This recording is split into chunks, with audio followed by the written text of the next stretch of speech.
because I truly believe any man with two hands has a fighting chance.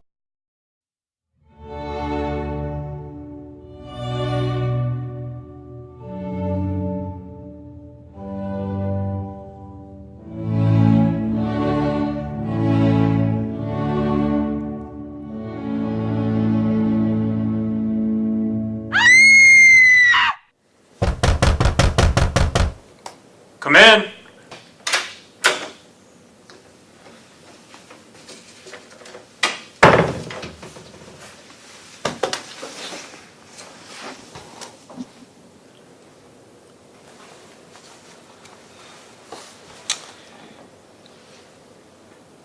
Are you going to introduce yourself?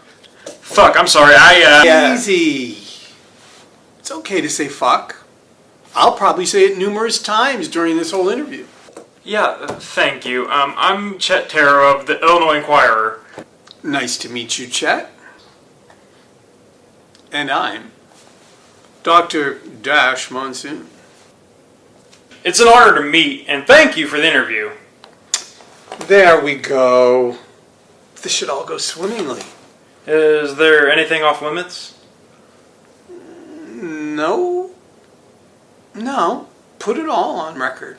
It's March 17th. This is Chet Taro interviewing Dr. Dash Monsoon, the legendary psychiatrist who survived the Champagne murders, and he has written a New York Times bestseller, To Survive, in stores now. Thank you, Dr. Monsoon, for taking this interview with the Illinois Inquirer. Not a problem. It's good to be talking to a home state news site. Oddly refreshing. So, the book chronicles not only the murders, but your time with the patient as his doctor, correct? Yes, I thought it very important to get behind the mind of the man who committed those heinous murders. I think there's a story there.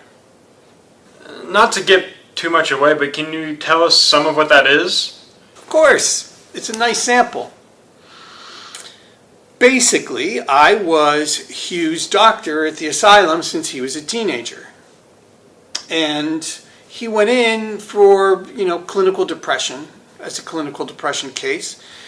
And, well, what started out as kind of a routine case quickly turned into something much more sinister. And staring at other patients in ways I've never seen before. He would just stare almost blankly, but you could tell there were wheels turning behind the eyes. I suppose that was the first hint of malice. But he was so mild-mannered, I just couldn't piece it together. With all due respect, would you say you failed him as a doctor in that respect? Yes, I think I did fail him. I'm so sorry. We can move on to the next question. No. It's all right. I honestly think I failed him as a doctor. I should have thought about those looks more, and I probably should have looked deeper than I did. I am willing to say that I failed there. So you are taking responsibility for what happened? No. I make that clear in the book. I did everything within the boundaries of my job. If I could have prevented him from doing what happened, I would have had to have locked him up. And legally, I couldn't do that. But if you were to catch on sooner or earlier on what happened... There's a lot of ifs and buts. But at the end of the day, I didn't tell him to go out and kill those teenagers. Or stab me clean in the gut.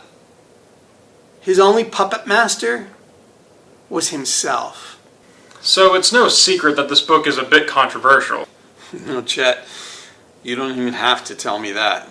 How has that affected you? What do you mean?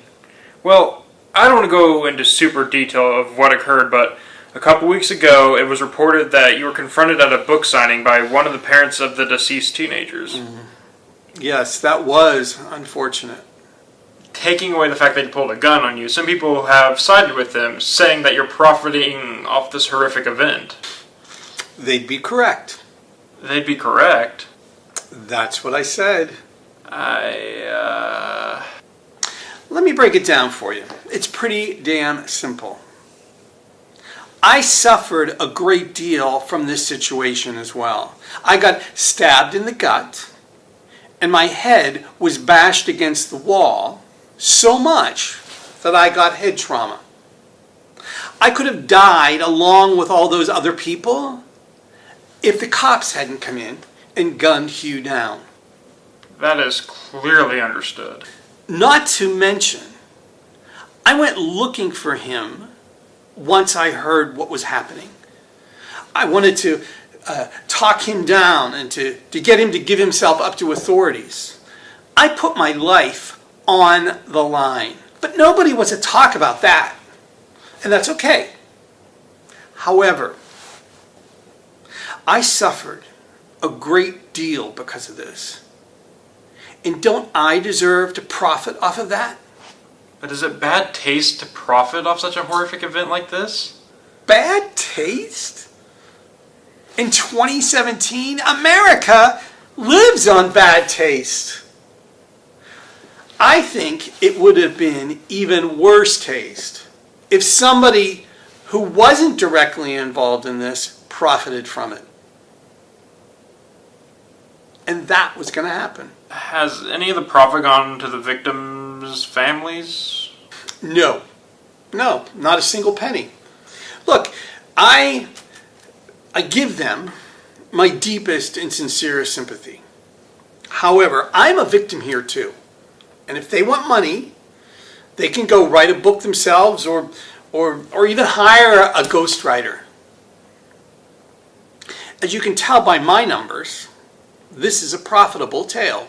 You used photos of the victims and stuff from the crime scene and... All given to me by the police force. Can you really not see how all of this comes across? I can. But I just don't care how it comes across. I told a story and people heard it. If people think it's in bad taste, well, the fact of the matter is they read it and they paid me. The numbers don't lie. There was a story to be told and I told it. I do not feel bad about that. Controversy creates cash.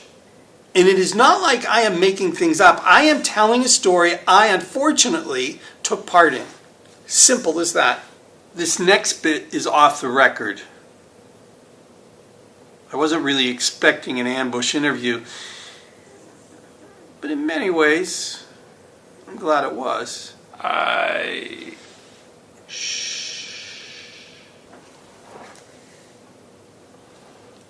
It's easy for you to be up on that pedestal, attempting to look down on me. But let me just hit you with some facts. People fucking love this shit. They drive past a car crash and they look inward. They don't look away. It's the human condition. Trust me, I'm a psychologist.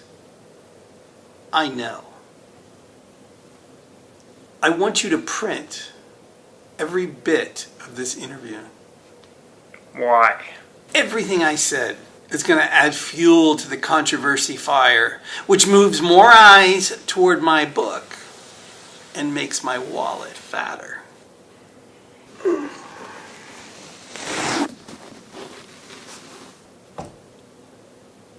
You can try to pretend that the world is the way you want it to be.